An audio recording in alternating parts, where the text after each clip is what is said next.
First King chapter 15 verses 1 through 24 and Second Chronicles 13 through 16. In the 18th year of the reign of Jeroboam son of Nebat, Abijah became king of Judah, and he reigned in Jerusalem 3 years. His mother's name was Maacah, daughter of Abishalom. He committed all the sins his father had done before him. His heart was not fully devoted to the Lord, his God, as the heart of David his forefather had been. Nevertheless, for David's sake, the Lord his God gave him a lamp in Jerusalem, by raising up a son to succeed him, and by making Jerusalem strong. For David had done what was right in the eyes of the Lord, and had not failed to keep any of the Lord's commands all the days of his life, except in the case of Uriah the Hittite. There was war between Abijah and Jeroboam throughout Abijah's lifetime. As for the other events of Abijah's reign, and all he did, are they not written in the book of the annals of the kings of Judah? There was war between Abijah and Jeroboam, and Abijah rested with his ancestors and was buried in the city of David, and Asa, his son, succeeded him as king. In the 20th year of Jeroboam, king of Israel, Asa became king of Judah, and he reigned in Jerusalem 41 years. His grandmother's name was Maacah, daughter of Abishalom. Asa did what was right in the eyes of the Lord, as his father David had done. He expelled the male shrine prostitutes from the land and got rid of all the idols his ancestors had made. He even deposed his grandmother Maacah from her position as queen mother, because she had made a repulsive image for the worship of Asherah. Asa cut it down and burned it in the Kidron Valley. Although he did not remove the high places, Asa's heart was fully committed to the Lord all his life. He brought into the temple of the Lord the silver and gold and the articles that he and his father had dedicated. There was war between Asa and Baasha, king of Israel, throughout their reigns. Baasha, king of Israel, went up against Judah and fortified Ramah to prevent anyone from leaving or entering the territory of Asa, king of Judah. Asa then took all the silver and gold that was left in the treasuries of the Lord's temple and of his own palace. He entrusted it to his officials and sent them to Ben-Hadad, son of Tabermon, the son of Hezion, the king of Aram, who was ruling in Damascus. "Let there be a treaty between me and you," he said, "as there was between my father and your father. See, I am sending you a gift of silver and gold. Now break your treaty with Baasha, king of Israel, so he will withdraw from me." Ben-Hadad agreed with King Asa and sent the commanders of his forces against the towns of Israel. He conquered Ijon, Dan, Abel-Beth-Maacah, and all Kinnereth, in addition to Naphtali. When Baasha heard this, he stopped building Ramah and withdrew from Tirzah. Then King Asa issued an order to all Judah. No one was exempt, and they all carried away from Ramah the stones and timber Baasha had been using there. With them, King Asa built up Geba and Benjamin, and also Mizpah.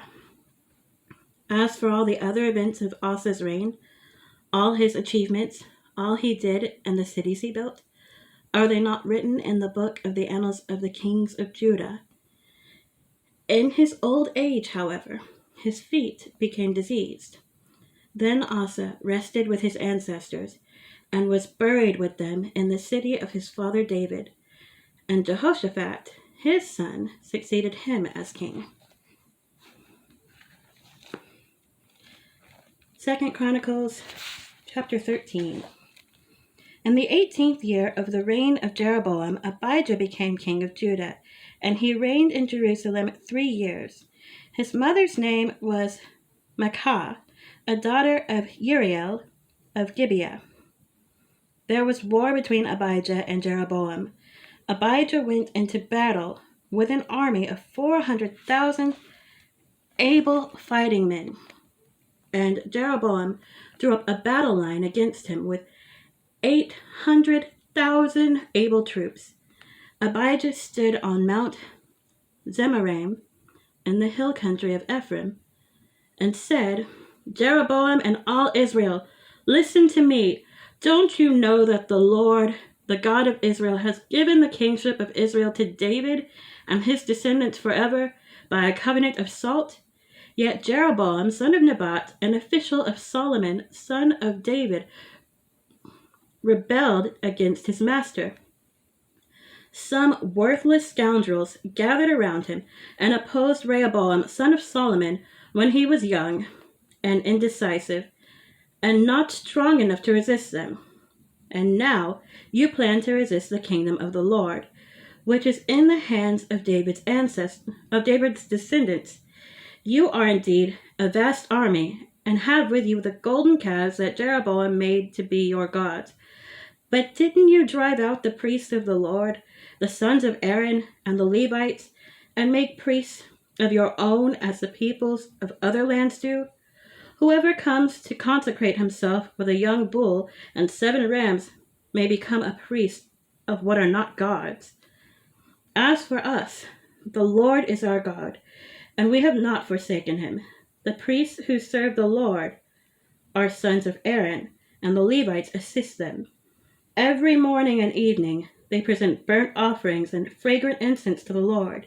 They set out the bread on the ceremonially clean table and light the lamps on the gold lampstand every evening. We are observing the requirements of the Lord our God, but you have forsaken him. God is with us. He is our leader. His priests with their trumpets will sound the battle cry against you. People of Israel, do not fight against the Lord, the God of your ancestors, for you will not succeed. Now Jeroboam had sent troops around to the rear, so that while he was in front of Judah, the ambush was behind them. Judah turned and saw that they were being attacked at both front and rear. Then they cried out to the Lord. The priests blew their trumpets, and the men of Judah raised the battle cry.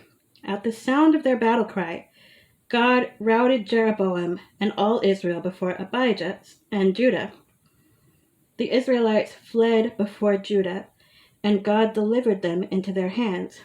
Abijah and his troops inflicted heavy losses on them, so that there were 500,000 casualties among Israel's able men. The Israelites were subdued on that occasion, and the people of Judah were victorious because they relied on the Lord, the God of their ancestors. Abijah pursued Jeroboam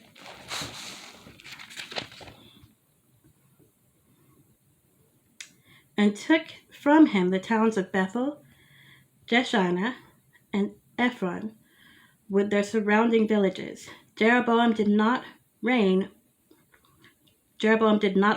power during the time of Abijah, and the Lord struck him down, and he died. But Abijah grew in strength. He married 14 wives and had 22 sons and 16 daughters. The other events of Abijah's reign, what he did and what he said, are written in the annotations of the prophet Iddo. 14. And Abijah rested with his ancestors and was buried in the city of David. Asa, his son, succeeded him as king, and in his days the country was at peace for 10 years. Asa did what was good and right in the eyes of the Lord. He removed the foreign altars and the high places, smashed the sacred stones, and cut down the Asherah poles. He commanded Judah to seek the Lord, the God of their ancestors, and to obey his laws and commands. He removed the high places and incense altars in every town in Judah, and the kingdom was at peace under him. He built up the fortified cities of Judah, since the land was at peace. No one was at war with him during those years, for the Lord gave him rest. Let us build up these towns, he said to Judah, and put walls around them, with towers, gates, and bars. The land is still ours, because we have sought the Lord our God. We sought him, and he has given us rest on every side. So they built and prospered. Asa had an army of 300,000 men from Judah, equipped with large shields and with spears, and 280,000 from Benjamin, armed with small shields and with bows. All these were brave fighting men.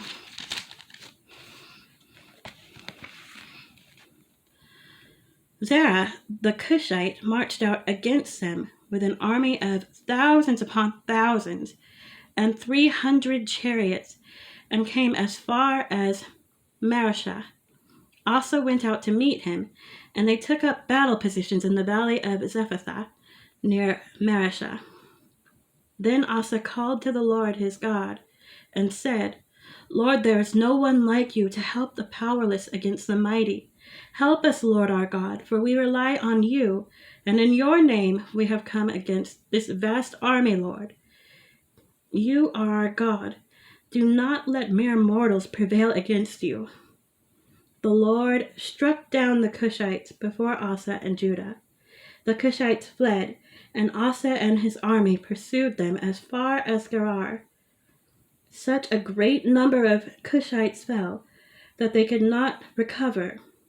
They were crushed before the Lord and his forces. The men of Judah carried off a large amount of plunder. They destroyed all the villages around Gerar, for the terror of the Lord had fallen on them. They looted all the villages, since there was much plunder there. They also attacked the camps of the herders and carried off droves of sheep and goats and camels. Then they returned to Jerusalem. 15. The Spirit of God came on Azariah, son of Oded. He went out to meet Asa and said to him, Listen to me, Asa, and all Judah and Benjamin. The Lord is with you when you are with him. If you seek him, he will be found by you. But if you forsake him, he will forsake you. For a long time Israel was without the true God, without a priest to teach, and without the law. But in their distress they turned to the Lord, the God of Israel, and sought him, and he was found by them. In those days it was not safe to travel about, for all the inhabitants of the lands were in great turmoil. One nation was being crushed by another, and one city by another, because God was troubling them with every kind of distress.